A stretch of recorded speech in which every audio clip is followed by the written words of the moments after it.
قد نامت عيون وتيقظت أيضا عيون، نامت عيون الخائنين وعين نجمك لا تخون، نامت عيون الخائنين وعين نجمك لا تخون. قد نامت عيون وتيقظت أيضا عيون، نامت عيون الخائنين وعين نجمك لا تخون، نامت عيون الخائنين وعين نجمك لا تخون. الآب الكريم سعيد الغضب ويتغمر في رحمته،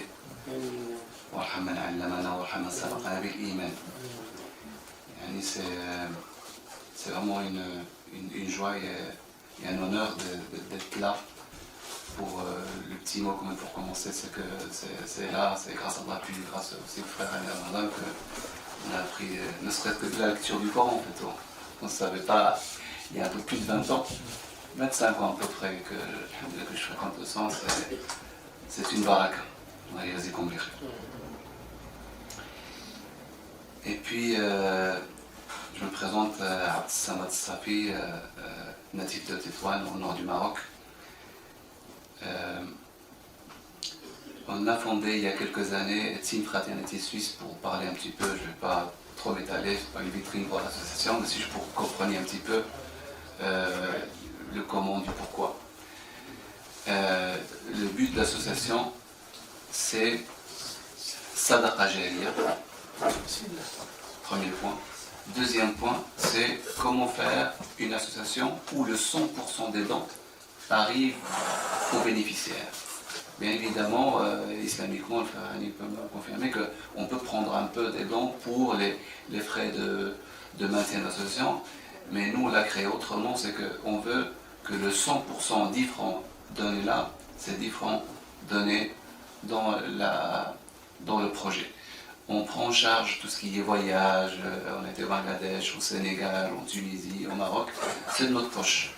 Séjour, tout ce qui est prêt, c'est de notre poche, on ne prend rien des dons qu'on nous octroie. C'est un des buts aussi. Et le troisième, c'est, sinon le premier, c'est agir. Agir, agir et puis agir. L'action. Passer à l'action. C'est très bien de dire Allahumma ighfir lahum warhamhum ou le dua et tout ça, c'est excellent le dua.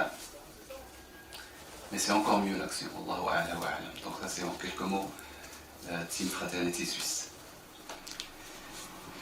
Le premier point, c'est l'historique de la tragédie des Rohingyas. Bien évidemment, on ne pourra pas parler de l'ensemble de cette tragédie, c'est impossible. Ni de ce qui s'est passé avant, ni de ce qui se passe actuellement. C'est un conflit que je suis toujours étonné que ce soit aussi méconnu du grand public, du monde aussi. C'est vrai qu'ils n'ont pas de pétrole, il n'y a pas d'intérêt, il n'y a pas de géopolitique, c'est juste des musulmans qui se font massacrer. Tout simplement. Et ça a commencé depuis l'accès de la junte militaire au pouvoir en Birmanie. Il faut savoir que nos frères et sœurs, c'est des Birmans. C'est des Birmans comme à peu près 135 ethnies en Birmanie qui habitent là-bas. Ils habitent principalement l'Arakan et aussi à peu près aussi au nord de la Birmanie. Mais depuis l'accession de la junte militaire, je ne sais pas pourquoi, j'ai aucune idée sincèrement, je me suis renseigné un maximum, moi je ne sais pas pourquoi. On sait juste que 1962, le général Ne Win prend le pouvoir de la junte militaire et commence à pratiquer l'apartheid et l'exclusion pour aboutir en 1982 à la déchéance de nationalité des Rohingyas. Donc ils deviennent apatrides. Donc t'es algérien, marocain, tunisien ou suisse, peu importe, on te dit du jour au lendemain, en fait t'es rien. t'as aucun droit. Je sais pas, je connais pas un mot en français pour décrire ça, c'est juste inimaginable. Donc ils sont apatrides depuis 1982. En 1992, l'armée birmane crée la NASACA. C'est une milice armée chargée de l'application de cette répression lancée par Ne Win, le général. Donc, on ne vous décrit pas ce qu'ils font. C'est massacre, torture, meurtre, viol. Malheureusement, j'en ai rencontré beaucoup de femmes qui ont été violées dans les camps. J'en viendrai après lorsqu'on parlera des actions humanitaires. C'était systématique, d'ailleurs, ils le font toujours. Ils ne les considèrent même pas comme des êtres humains. Ashin Viratu, c'est le vénérable Mr. W, le film, je ne sais pas si vous l'avez regardé, il est passé sur Arte. C'est un moine bouddhiste. Je vous encourage à le voir. C'est un film qui a été réalisé par un Français qui parle de ce moine bouddhiste. En fait, on l'appelle le Ben Laden des bouddhistes. Passez-moi l'expression. C'est juste énorme. Vraiment, je vous encourage. Le vénérable Mr. W. C'est un très bon film qui parle de ce Ashin Viratu. C'est un moine extrémiste, leader du mouvement nationaliste 1969, du parti racial Mabata. Ce dernier est le principal incitateur de la persécution des Rohingyas par la population birmane. Un de ses messages, propagande haineuse, dit, et je cite, « Les Rohingyas sont cruels par nature ». Donc ça c'est juste une citation parmi des milliers. Je ne peux pas citer tout ce qu'il dit, c'est juste un déversement de haine et d'incitation. Il insiste les bouddhistes à commettre le meurtre.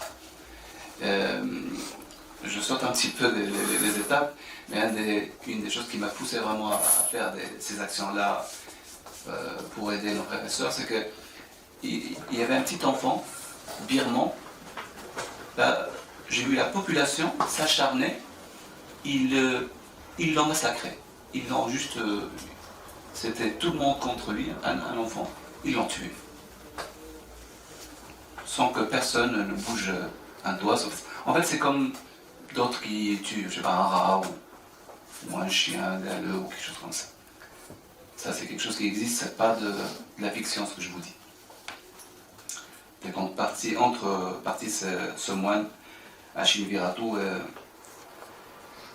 c'est lui qui déverse cette haine, malheureusement, et qui fomente ces meurtres. En 2013, un journaliste écrit à son propos « L'Hitler de la Birmanie est bouddhiste, et ces juifs sont les musulmans Rohingyas ».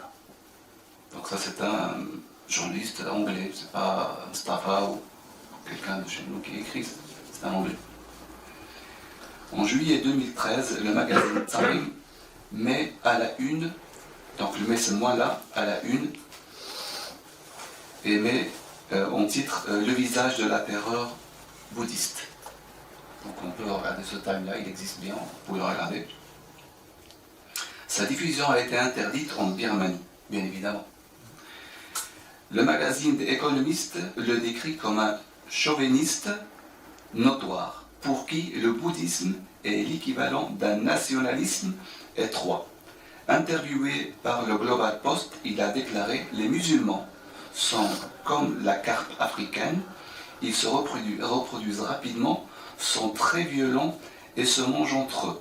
Même s'ils sont une minorité ici, nous souffrons du fardeau qui nous amène. » Je peux vous dire que j'étais 3 fois dans les camps du Bangladesh, voir les Rohingyas. Il n'y a pas plus pacifique et pacifiste et gentil au monde.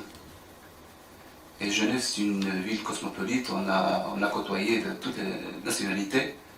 J'ai jamais vu aussi gentil, aussi agréable, aussi accueillant que ce peuple. Donc pour eux, ben voilà, c'est comme on dit, no comments.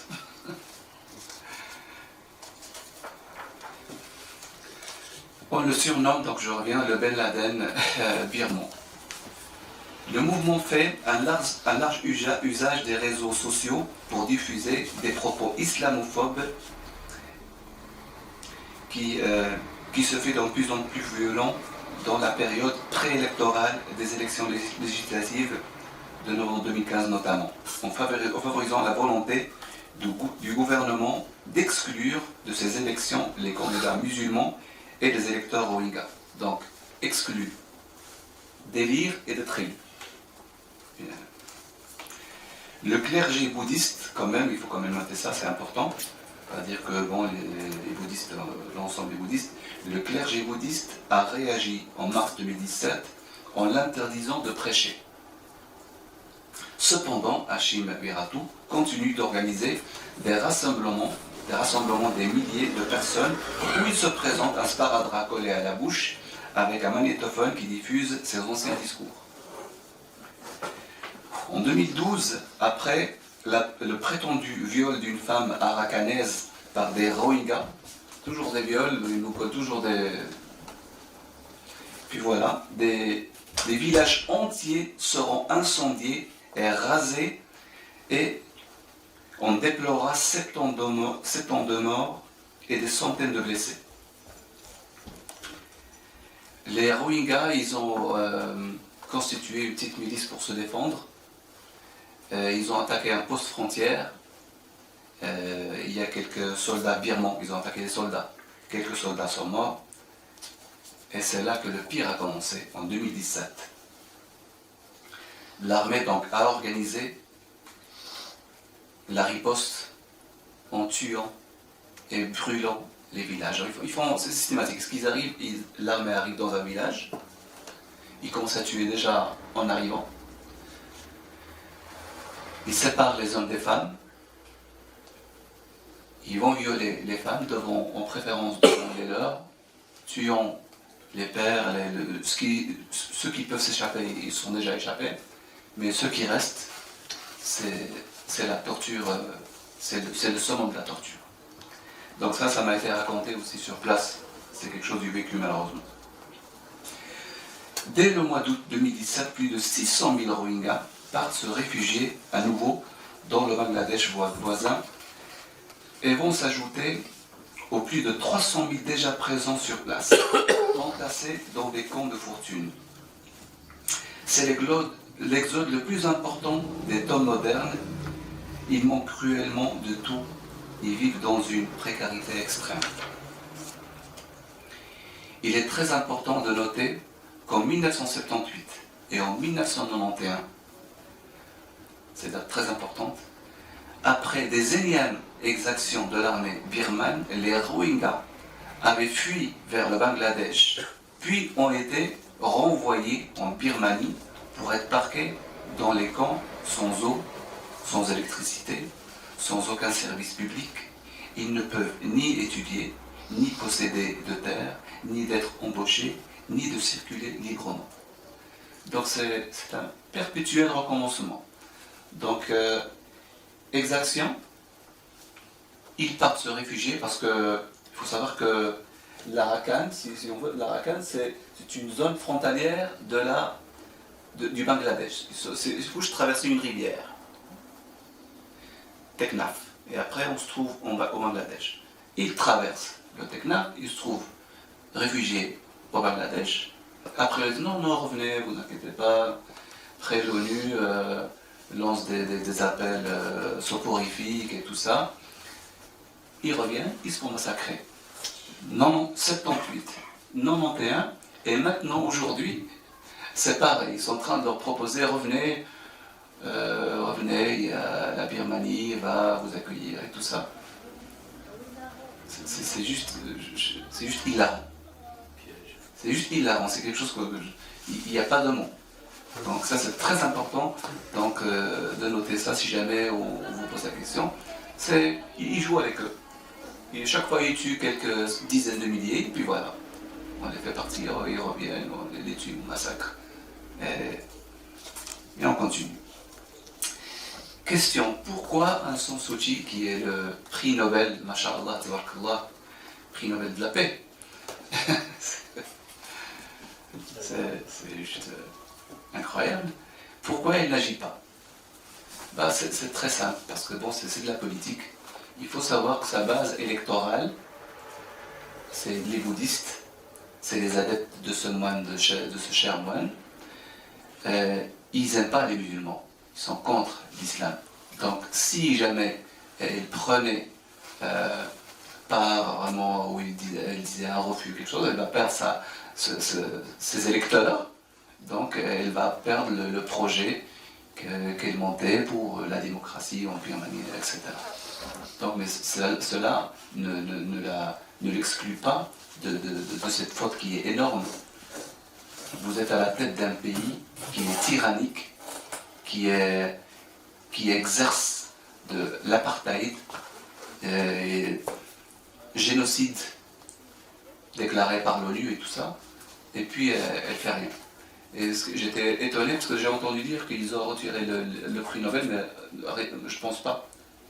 J'ai pas vraiment vu, mais c'est juste incroyable. C'est la prix Nobel de la paix. La situation actuelle, on revient un petit peu à nos projets, ce que j'ai vu. Donc j'étais juste après le premier exode de 2017, la première fois, la situation était vraiment chaotique. On a vu des films d'horreur et tout ça, mais ça dépasse amplement. On voyait des enfants avec des blessures de guerre, un bout de crâne qui monte comme ça. Il faut savoir qu'ils jettent des enfants dans des bûchers vivants dans le feu. Donc on voyait beaucoup d'enfants, on voyait qu'ils étaient brûlés, la peau comme ça, vous voyez, comme ça, fripée comme ça, des brûlures graves. Il y a une histoire vraiment glaçante. Il y a une famille, il y a des soldats qui sont arrivés. Ils ont, à coup de machette, ils ont tapé la mère, elle est tombée inconsciente, ils ont brûlé l'abri. Et puis ça prenait le feu. Et puis cette femme était réveillée par sa petite fille qui disait « Maman, réveille-toi, maman, tu brûles ». Une petite fille. « Maman, réveille-toi, tu brûles ».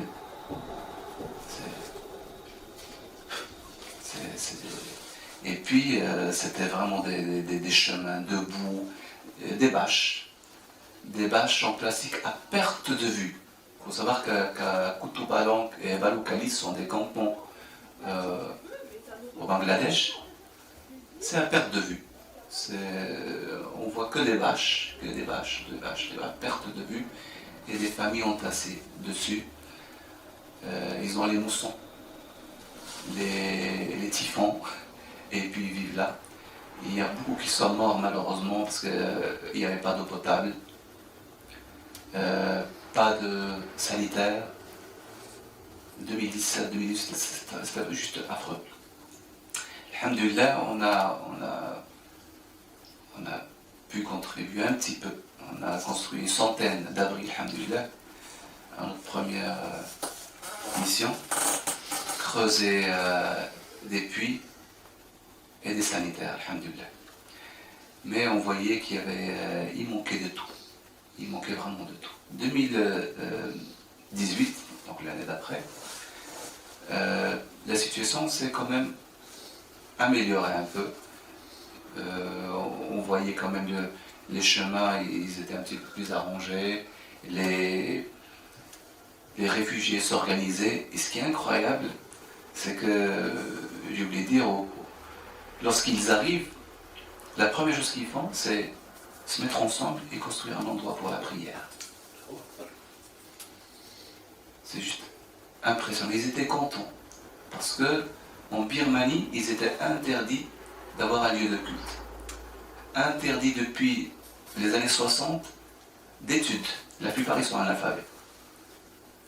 Ce qu'ils connaissent du Coran, ils connaissent juste par oralement. Le père qui apprend oralement à ses enfants, et ainsi de suite. La plupart, ils sont analphabètes. Il y a une poignée qui parle un petit peu l'anglais, ce sont les gens qui ont eu la chance d'aller travailler ailleurs et puis qui sont revenus, mais vraiment, c'est vraiment une poignée. Donc, c'est juste impressionnant l'amour qu'ils ont de la religion. T'as rien, et ils se mettent ensemble, et ils ont toujours, machallah, ils font la sunna, parce que le prophète il a dit, dès qu'il y a 3 personnes, il faut qu'il y ait un amir. Il appelle eux là-bas le mazi, donc c'est un responsable, et puis avec les bambous tressés, ils vont construire un lieu de prière. Première chose qu'ils font, c'est magnifique, et c'est comme ce qu'il a fait le prophète alayhi salatu salam, en arrivant au Médine, la première chose qu'il a fait, c'est construire la mosquée, machallah, ils ont l'amour de la religion, alhamdulillah. Ils s'organisent, ils sont solidaires les uns des autres, machallah, ils s'entraident, ils travaillent, ils sont toujours en mouvement, machallah, malgré le dénuement total. Ils donnent vraiment, et puis le sourire. On est arrivé la première année, on voit la détresse, ils n'ont rien, mais rien. Ils sourient, le sourire, venez chez nous il n'y a rien, tu bâches, et puis la terre, ils t'invitent, subhanallah. C'est des gens vraiment magnifiques, subhanallah. Et puis, une fois, première année, je me suis perdu dans les camps parce que c'est des camps énormes. C'est comme le canton de Genève, avec plein d'abris, avec des bâches énormes. Et il faut sortir des camps avant le Maghreb. Parce que c'est l'armée qui surveille les camps là-bas de réfugiés.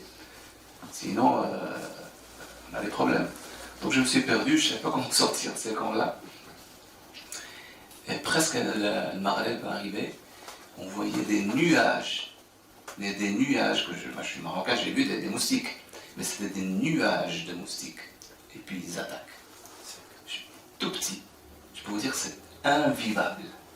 Et eux, ils ont ça tous les soirs. Tous les soirs. Moi, j'ai vécu ça quelques instants.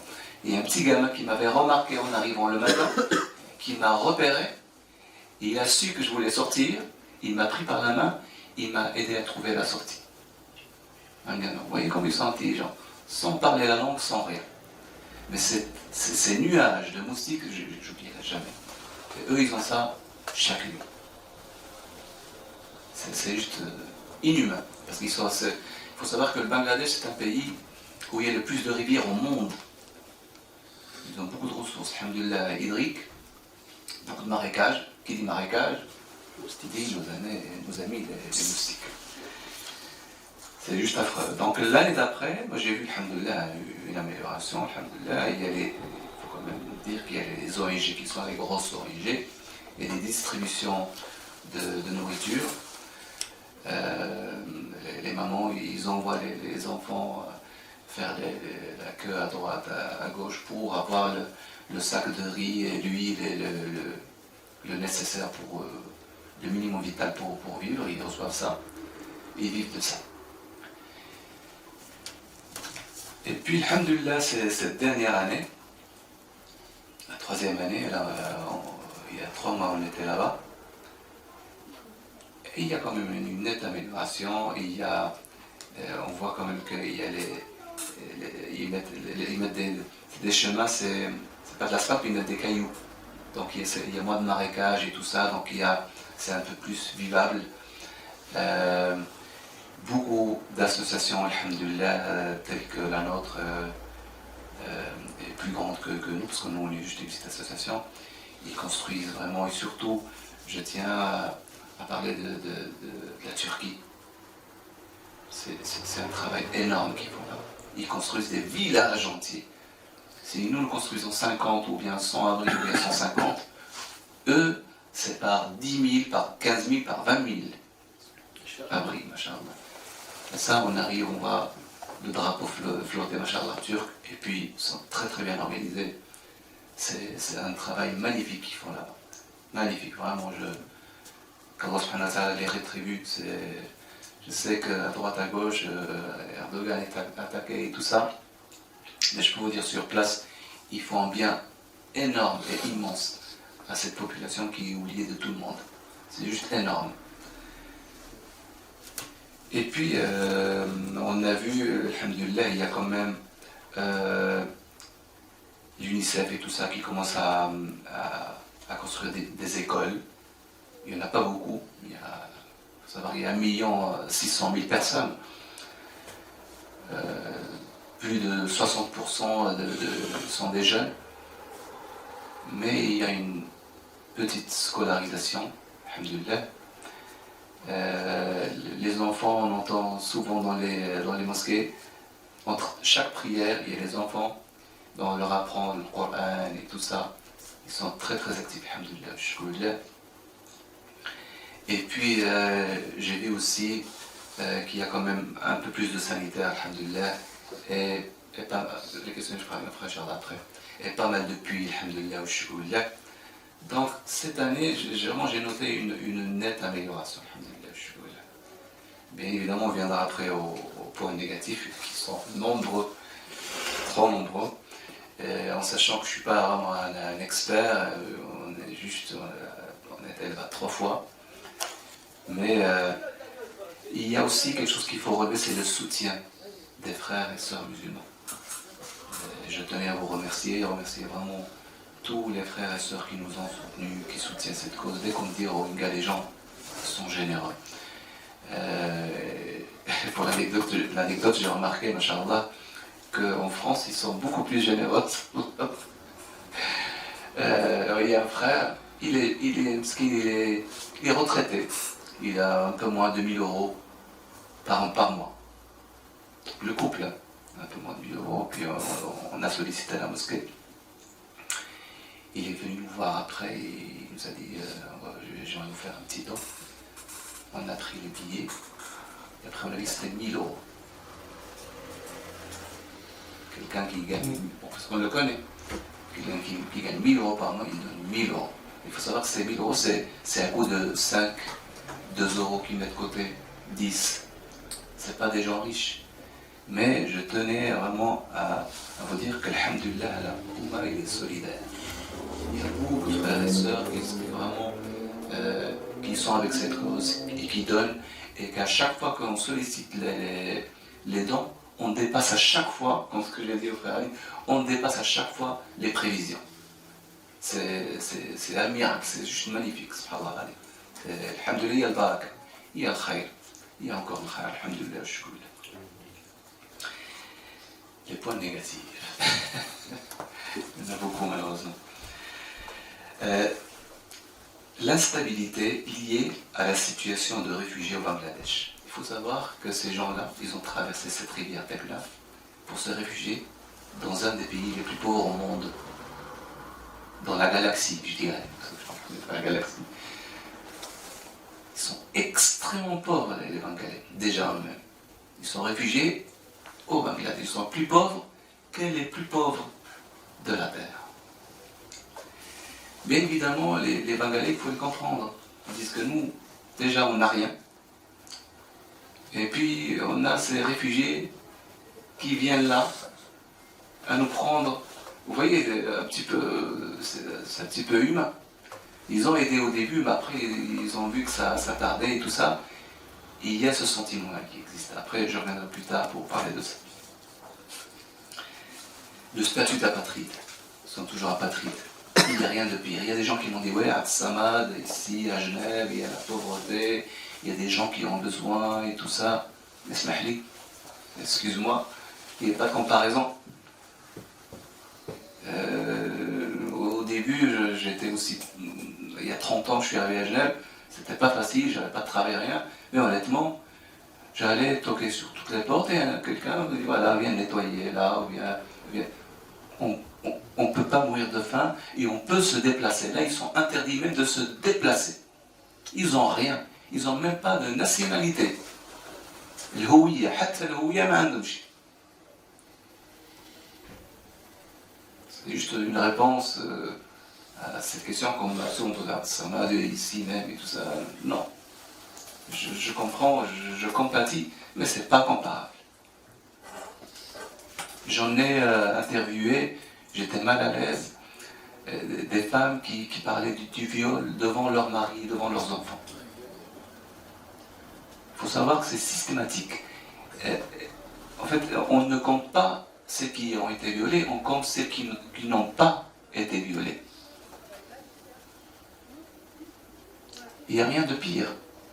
Il n'y a juste rien de pire pour une femme, c'est juste énorme. Donc ils sont avec ça dans leur tête et tout ça. Et malgré tout, je reviens encore, je me répète, de voir leur accueil, leur sourire, leur bonté, je me dis subhanallah, ils nous donnent une leçon. C'est une leçon pour nous. N'oublions pas qu'Allah subhanahu wa ta'ala nous a donné des bienfaits qu'il n'a pas donné à des millions de gens. Il faut vraiment qu'on soit remerciant, vraiment qu'on remercie Allah subhanahu wa ta'ala. Ces gens-là, malgré tout ça, ils gardent la foi, une gentillesse, une bienfaisance, subhanallah. C'est au-delà de l'imaginable. Donc, apatride, il y a le refus des autorités du Bangladesh de nous donner des permissions de construction d'abris solides. Donc le Bangladesh, il veut se défaire du boulet Rohingya. Pour eux, c'est un boulet, c'est un fardeau. Donc ils nous autorisent à construire des abris, mais des abris en bambou. Parce que pour eux, il faut que ce soit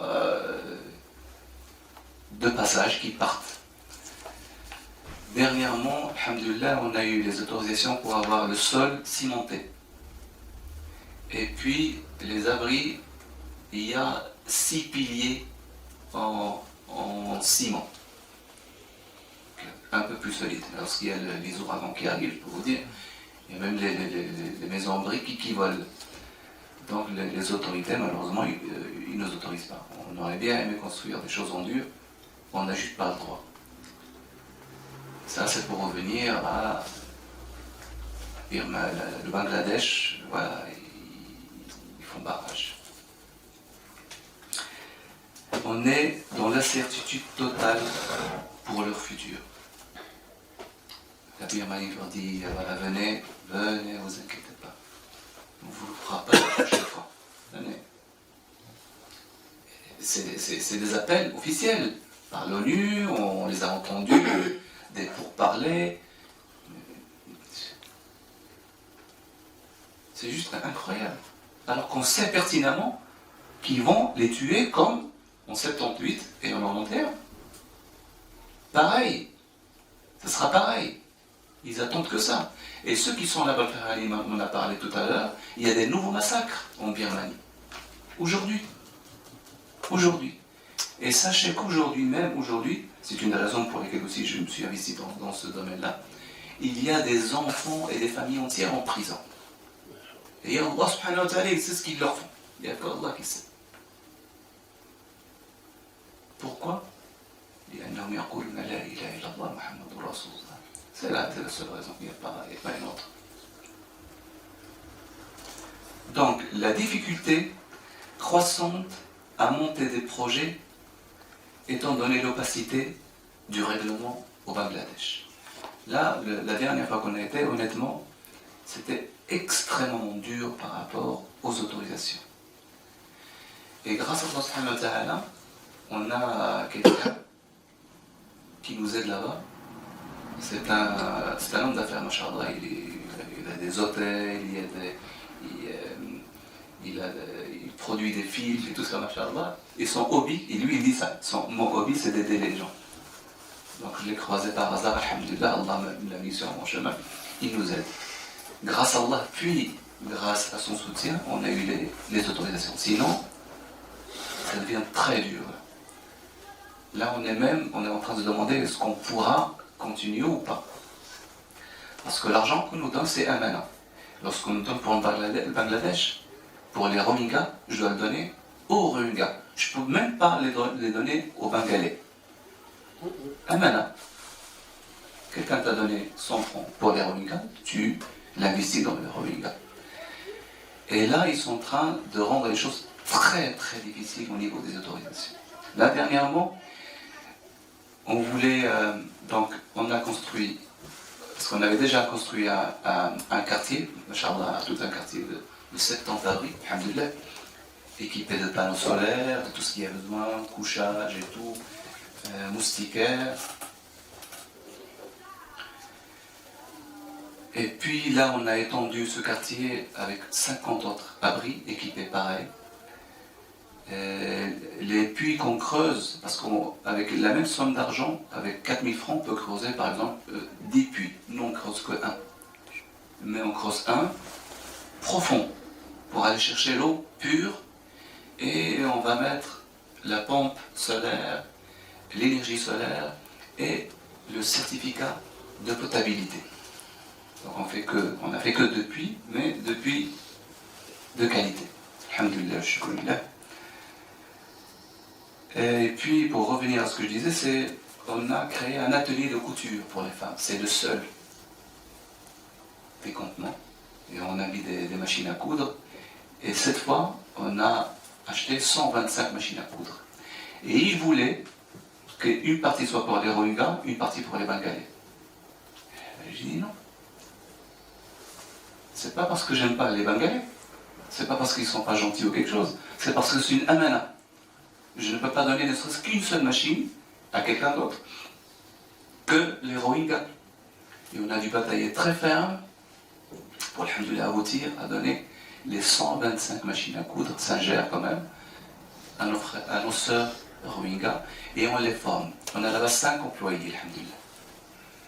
On a une formatrice en couture, un gardien, un technicien pour réparer les machines, et un maître d'école et une maîtresse. On a aussi 2 écoles, alhamdoulilah. Donc on a 5 employés, mais les choses deviennent très très dures pour revenir à ce point-là, le point des règlements qui se durcissent au Bangladesh. Au point que vraiment là on est en train de se dire, est-ce qu'on peut continuer ou pas? Donc le dernier point, c'est le Bangladesh, un des pays les plus touchés par la corruption au monde. Il y a beaucoup de corruption. Nous, alhamdulillah, grâce à Allah, on est tombé sur ce frère-là qui n'a pas besoin d'argent, alhamdulillah. Lui-même, il met, lorsqu'il voit qu'il y a un manque d'argent, il met de sa poche. Et ça, c'est Allah subhanahu wa ta'ala, c'est Allah subhanahu wa ta'ala qui nous a mis sur le chemin, alhamdulillah. Bon, les missions humanitaires, alhamdulillah, donc là ça continue. Il y a toujours nos sœurs qui apprennent à faire la couture. Et on voulait faire un autre projet. Ils ont refusé. Un projet vraiment, subhanallah, qui était magnifique. Ces Rohingyas, ils ont le savoir-faire ils savent tresser le bambou pour faire des sacs, des outils, plein de choses. Donc, de Team Fraternité Suisse, on a eu l'idée d'équiper tous nos abris, les occupants, leur donner le matériel pour commencer et construire un showroom dans les camps pour qu'ils puissent vendre leurs marchandises. Et ce frère-là du Bangladesh, il allait aussi prendre tout ce qui va être produit et le vendre juste quelques kilomètres plus loin, parce qu'il y a la demande. Les Bengalais, ils n'ont pas ce savoir-faire, ils ont besoin de ça. Imaginez-vous, ils nous ont dit non. Ils ont refusé. Parce qu'ils ne veulent pas créer cet appel d'air, ils ne veulent pas que ces Rohingyas restent sur place. Donc ils ont refusé. Donc chaque fois qu'il y a un projet qui est trop dans le durable, ils vont dire non. Interdit. Donc ils nous ont interdit. Donc nous on s'est rabattu après sur les machines à coudre. Et déjà il fallait se bagarrer pour qu'ils acceptent ça. Alhamdulillah, ça passe.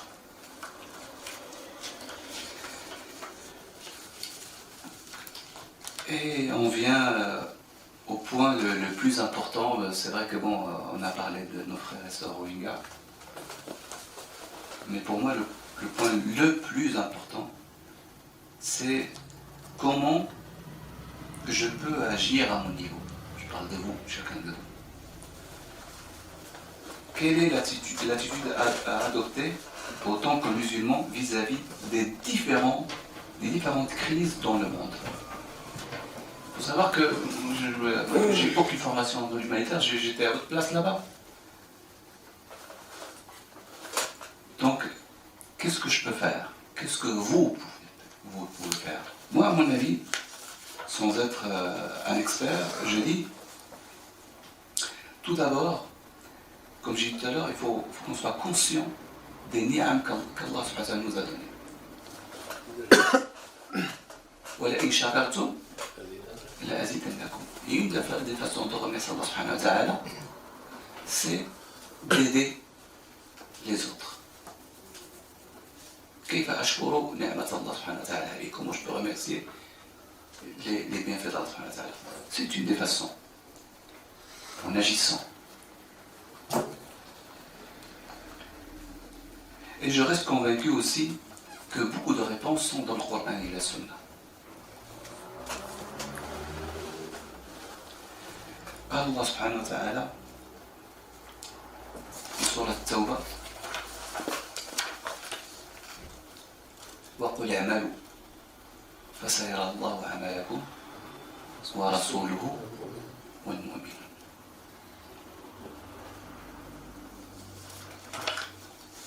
Traduction en français, c'est toujours approximatif en français. Allah subhanahu wa ta'ala, comment on peut traduire ça, frère Ramadan? J'ai pas trouvé une bonne traduction, moi.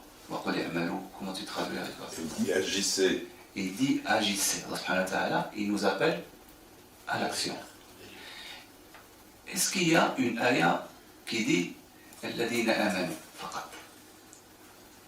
مقرونة دائما بالعمل. الذين آمنوا وعملوا.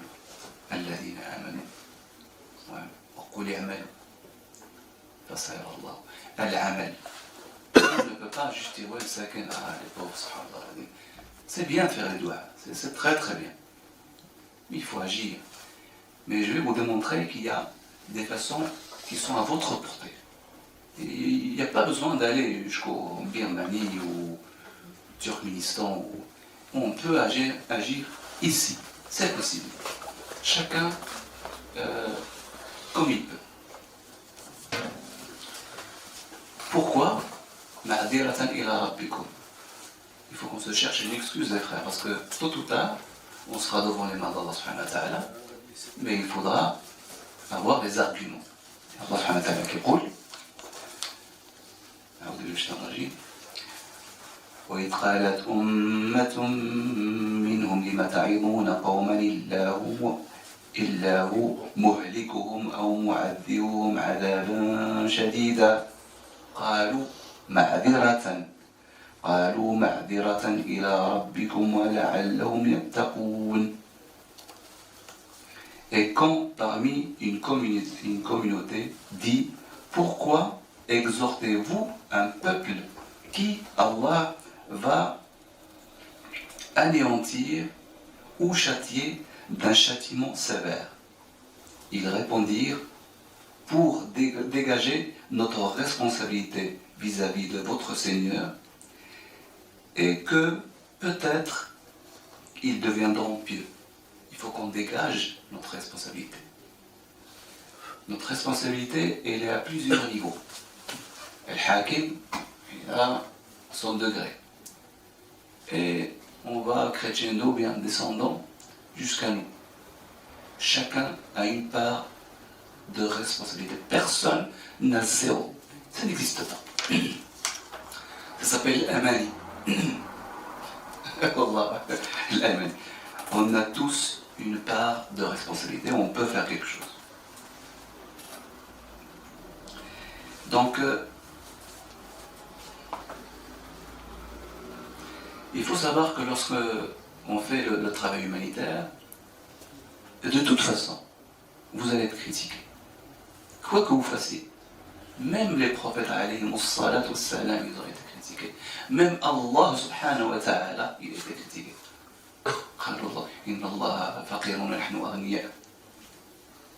Dieu est pauvre et nous sommes riches. Vous serez critiqué de toute façon. Donc lorsqu'on part dans le travail militaire, vous le faites fi sabilillah, li wajhi Allah subhanahu wa ta'ala. La nuridu minkum jaza'an wa la shukura. Inna nakhafu min rabbina yawman 'abusan qamtarira. Donc de toute façon, il y aura... Le frère Annie, il peut me témoigner. On reçoit tout le temps. Donc, il faut être prêt lorsqu'on s'engage dans un travail humanitaire. Se renseigner.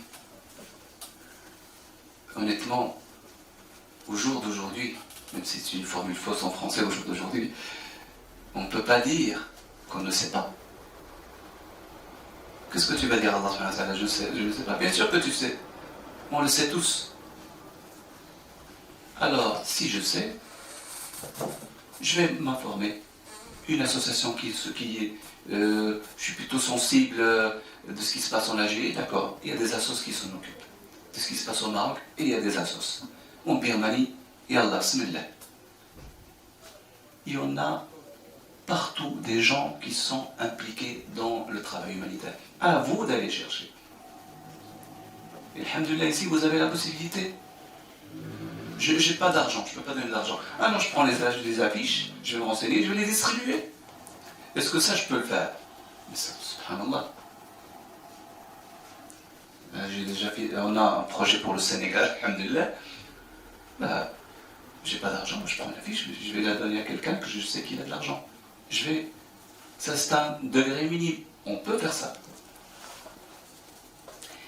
Et à mon avis, on peut aider en étant sur 2 clans. Le premier clan, c'est le soutien. Exemple, le bénévolat, membre actif d'une association, donateur, informer et sensibiliser son entourage, etc. Ça, il y a plein de points que je n'ai pas nommés, il y en a plein. On peut être dans cette catégorie et œuvrer. Le deuxième clan, je dirais que c'est les gens sur le terrain. Comme, alhamdoulilah, nous.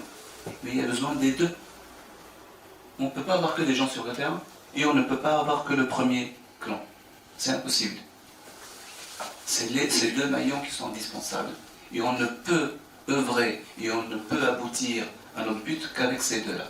Mais en aucun cas, l'inaction, l'expectation.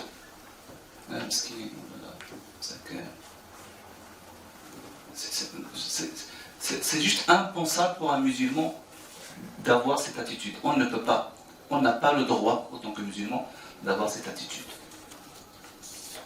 Donc je vous conseille ainsi que moi-même de faire partie de ces 2 clans, je vais appeler ça clan, on peut appeler ça autrement. Et puis le dernier point, c'est se rappeler, comme ce que j'ai dit tout à l'heure, qu'on sera devant Allah subhanahu wa ta'ala. Il faut se chercher des excuses. Il faut se chercher des... Allah subhanahu wa ta'ala yaqbalu al-ma'dira. Il accepte. Parce que subhanahu wa ta'ala, il sait tout. Il sait ce qu'on se dit actuellement dans nous-mêmes. Il sait exactement tout. Donc préparez-vous. Parce qu'on ne sait pas quand est-ce qu'on va partir. Mais il faut vraiment agir. Que ce soit avec les Rohingyas, que ce soit avec nos frères ouïghours, que ce soit avec nos frères dans le Cham. Maintenant, j'ouvre juste un petit peu quelques questions parce que c'est bientôt le Maghreb d'Aïcha. 2 ou 3 questions avant de clôturer, Inch'Allah. Barakallahu fikoum. وسامحوا لي أخطأت فمن نفسي ومن الشيطان. Alors merci mon frère Abdessamad pour cet excellent exposé. Je trouve que tu as bien présenté les choses et puis on sent que c'est un exposé qui part d'un point de vue qui est concret, non pas des théories, mais c'est touchant parce que c'est du vécu et c'est du terrain et c'est des idées aussi très intéressantes sur l'engagement qu'on doit prendre nous autres, à la fois pour une prise de conscience, mais aussi effectivement il faut agir. Simplement, est-ce que tu pourrais nous dire, dans le projet que vous avez accompli là-bas, au Bangladesh, vous disposiez d'une somme, quelle somme avez-vous pu réunir? Et qu'est-ce qui s'est passé au niveau de cette somme? Juste simplement pour avoir une idée. Alhamdulillah, donc nous on visait 40 000. Et je me disais, oh là là, on n'arrivera jamais à 40 000. On a collecté 63 000 et quelques, j'ai pas chiffré, plus de 60 000 francs suisses, entre la France et ici, un peu plus en France. Donc, et puis, l'année d'avant, plus de 70 000 francs. c'est juste incroyable parce que nous, on est juste une toute petite association. Je reviens à ce que je disais tout à l'heure. On est 14 membres et à peu près 7 personnes actives. Qui sont actifs, il y a 7. On est 14, mais la moitié sont vraiment actifs. Les autres, c'est un petit peu occasionnel et tout ça, les soucis, les sushis, j'aime bien appeler ça. Tu vois? Donc, vous pouvez le faire. En fait, ça a commencé, en fait, juste un jour, j'ai vu justement ce qui se passait, et je me suis dit, c'est pas possible, il faut qu'on agisse. J'ai été voir juste une personne. Je dis, voilà, on va créer une association. Est-ce que ça te dirait de faire ta façade? Il m'a dit oui. 2, 3, 4, 14. On a fait 11 projets jusqu'à maintenant. Et on part, Inch'Allah, bientôt en Palestine. Et on a le projet dispensaire qui est lancé au... Je ne sais pas si ça répond à ta question. Et le nom de l'association, tu peux le répéter? C'est Team Fraternity Suisse. On voulait juste un nom qui dise qu'on est une équipe fraternité. Et puis Suisse, parce que bon, il a été créé en Suisse. Vous avez un site? On a un site, oui. En fait, j'ai des brochures là, vous pouvez Inch'Allah consulter tout ça. Et pour les jeunes, il y a un Insta. Les jeunes disent Insta, sur Instagram. Je sais pas, allez comme vous les jeunes. Après, vous voulez poser une question. Oui, juste une question, juste les abris, tout ça que vous avez construit, ça c'est sur le territoire Bangladesh. Sur le territoire birman, et c'est interdit de faire quoi que ce soit. Oui, en fait, je vais vous montrer quelque chose. Je sais pas où est-ce que j'ai mis dans ma tête. Je pense que je l'ai oublié. C'est au territoire du Bangladesh. En Birmanie, il y a des c'est comme des camps de concentration quelque part. C'est juste c'est comme ça. Et puis ils peuvent aller nulle part. Interdit. Il y a encore des camps aujourd'hui en Birmanie. C'est au-delà. C'est au-delà de tout ce qu'on peut imaginer. Tout ce qui filtre, c'est horrible. Alors on n'imagine même pas ce que c'est réel. Mais nos abris, c'est Koutouralang et Baloukali. Donc c'est juste après la frontière de la Birmanie. Il faut savoir qu'un portable de moyenne gamme de 500-600 francs, c'est l'équivalent d'un abri pour une famille de 6 personnes équipée de panneaux solaires, équipée de couchage, équipée de cuisine, équipée de tout. Le truc là que vous avez là pour appeler, pour chatter et tout ça, ça c'est un abri pour une famille au Bangladesh. Je donne toujours cet exemple parce que c'est quelque chose de parlant, c'est quelque chose que nous avons tous. Et je dis, Chouma, ça, on peut donner sa vie, Là, du coup, cette récolte, vous allez créer des cases d'emploi ou c'est quoi? Ou des maisons, c'est quoi? Oui, en fait, lorsqu'on a créé l'atelier de couture, bien évidemment, il fallait une formatrice, donc on a laissé une année de battement pour voir si ça marche. Parce que c'est Bangladesh, c'est quand même tester les choses.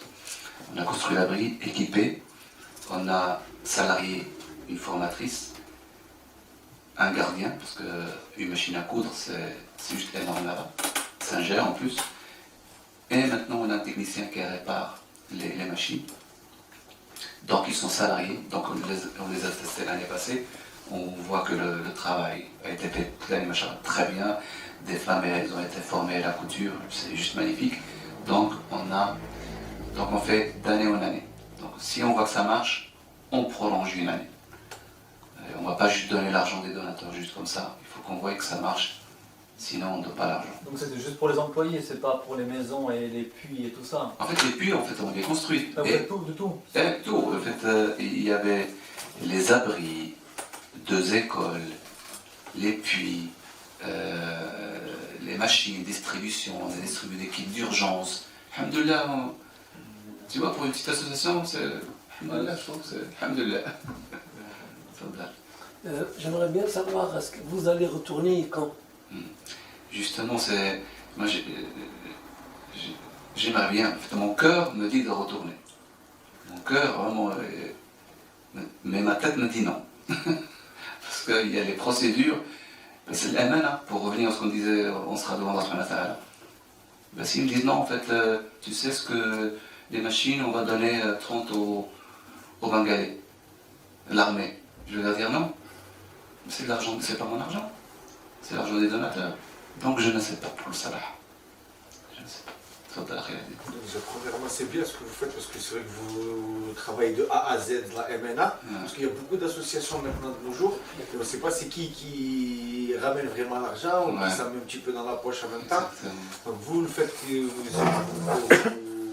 faites ces actions de A à Z, ça rassure et ça donne envie de participer. Ouais. Alors on compte sur vous, Inch'Allah, de parler autour de vous. On a beaucoup de projets, on a fait plus de projets supérieurs à notre taille en fait. Moi j'aimerais que tu nous donnes un témoignage dans ton trajet, ton voyage là-bas. Quelle est la scène, la situation qui t'a le plus marqué, troublé par rapport à ce que tu as pu voir comme témoignage ou comme situation, quelque chose qui mérite qu'on l'entende. Vraiment, sincèrement, il y en a beaucoup. Mais ce qui me revient à l'esprit actuellement, c'est qu'on a été voir une famille, et puis qu'il y avait le frère bengalais qui nous traduisait. Puis la dame, elle commence à parler très vite. Et puis il était comme en transe, et puis il nous traduisait. Alors cette femme relatait ce qui s'est passé lorsqu'elle était en Birmanie. Elle a raconté comment elle a vu ses parents être assassinés à coups de machette devant elle et son mari, devant ses enfants. Et elle a raconté comment ils prenaient systématiquement leurs troupeaux, parce qu'ils étaient riches, hein, ils travaillaient et tout ça, des troupeaux de vaches et tout ça. Et puis, elle nous racontait comment, en partant avec ses enfants, après malheureusement avoir été violés, ils lui ont laissé quand même la vie sauve. Elle entendait, en partant, les hurlements des gens derrière, au loin. C'est des hurlements d'exécution, de massacre. J'avoue que, parce je voyais son visage, ça m'a vraiment, c'est quelque chose qu'on ne peut pas oublier. Et aussi notre sœur qui m'a parlé malheureusement de son viol. Ça c'est quelque chose ça vous marque à vie. Comment ils le font devant la famille. Comment ils relèvent tout ça, malheureusement, je ne comprenais pas ce qu'il disait, mais avec l'anglais approximatif de notre guide. Mais je voyais, en fait, je voyais plutôt son visage, les expressions, et on voit la détresse, et on ressent de la part de ces deux femmes, on s'imagine presque les instants d'horreur vécus. Et puis, bien sûr, lorsqu'on voit les enfants, on voit qu'ils ont été brûlés, on les voit, parce que ça se voit de la peau. Et on imagine. Et lorsqu'on imagine, on est juste très mal à l'aise, parce que qu'est-ce qu'on a fait? Même avec ce qu'on a fait comme humanitaire, c'est rien en fait. Ils sont toujours apatrides. Il y a toujours des massacres encore aujourd'hui, frère Ali Ramadan, on lui a relaté ça. Il y a encore. Jusqu'à Allah accepte le ma'atira, notre excuse. J'ai entendu qu'un abri, ça coûte, vous avez dit 400 à 500 francs 500 francs, 550 à peu près, oui. Si vous retournez, moi je suis prêt d'aider pour 5 abris. 5 ou 6 abris, Inch'Allah. Si vous retournez, vous me dites Inch'Allah, Inch'Allah, barakallah. Inch'Allah. Allah yakhlifa fik, Allah yakhlifa fik. Inch'Allah, je vais voir si je peux faire pour un puits aussi. Ah, Sidi, marhaba. Voilà. Marhaba, marhaba. Tfadal. Je voulais juste demander, vous avez dit que le pays n'avait aucune richesse pour qu'on puisse dire que c'est politique ou par intérêt, cette génocide-là. J'ai pas compris en fait. En Birmanie, vous avez dit qu'ils n'avaient aucune richesse naturelle pour qu'ils puissent se faire attaquer, pour que ce soit une excuse pour les attaquer. Ah, pourquoi attaquer les musulmans? Moi, je pense qu'ils sont musulmans. Je ne sais pas. Honnêtement, je ne sais pas pourquoi attaquer les musulmans, parce qu'il y a 135 ethnies. 135 ethnies. C'est un pays qui est vraiment multiethnique et tout ça, mais ils ont choisi. Alors moi, je peux témoigner, je peux mettre ma main dans le feu. C'est un peuple hyper pacifiste. Sunnites. Ils sont pacifistes. C'est des gens tellement doux. C'est vraiment incroyable de les accuser de ce qu'ils disent. Qu'ils sont méchants et tout ça. Mais est-ce que mon frère, toi qui poses cette question, est-ce que tu ne te rends pas compte un peu partout maintenant dans le monde actuellement, il y a le fait que les nationalismes sont exacerbés et que cela se retourne systématiquement contre les musulmans, que ce soit en Inde, c'est la même chose, que ce soit maintenant, bon, en Birmanie c'est évident, mais même au niveau de l'Europe aujourd'hui, tu as la tendance des extrêmes droites qui commencent à se renforcer et on vise constamment les minorités musulmanes. Donc c'est un phénomène qui se répète et qui prend des proportions absolument inquiétantes et qui se chiffre par millions. Ouais. Ce sont des centaines de millions de musulmans qui sont visés aujourd'hui, avec le Turkestan oriental aussi. C'est toujours des gens qui sont considérés comme minoritaires et puis qu'on veut effacer parce qu'ils sont musulmans. L'islam est visé en tant que tel un peu partout. Et donc on ne peut pas, on parle d'humanitaire, mais il faut avoir conscience que derrière cela, il y a un acharnement contre les populations musulmanes. Et nous qui sommes là, qui vivons à Genève, en Suisse, eh bien on devrait, dans le sens de ce que vient de dire le frère Abdessamad, prendre conscience de notre responsabilité, nous dire mais c'est pas possible qu'on reste ainsi à regarder les choses se faire. Il faut réagir, il faut avoir une réflexion de fond et se dire ce qui arrive, c'est une vague qui est nauséabonde, qui est une vague qui se fonde sur une appartenance nationale contre l'islam. C'est une réalité. On va demander au frère Abdessamad de Nirtem Bentoura, Inch'Allah.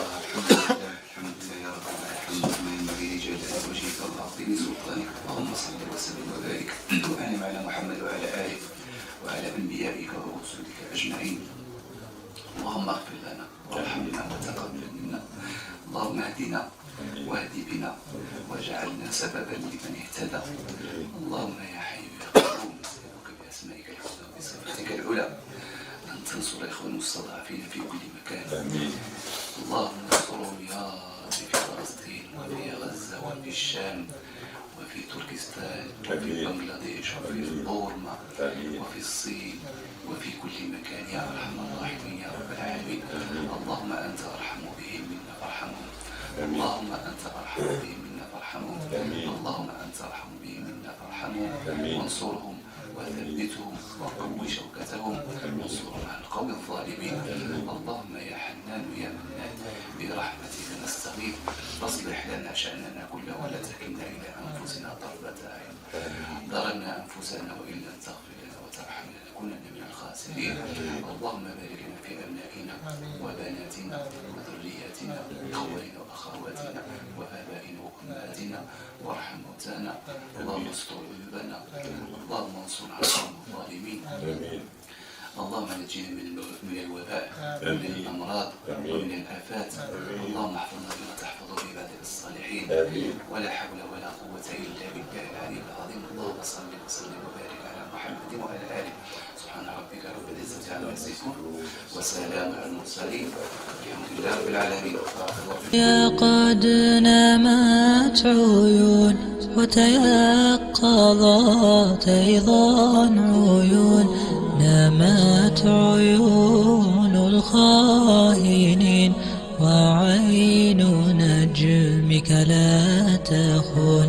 نامت عيون الخائنين الخائنين وعين نجمك لا تخون. قد نامت عيون وتيقظت أيضا عيون، نامت عيون الخائنين وعين نجمك لا تخون.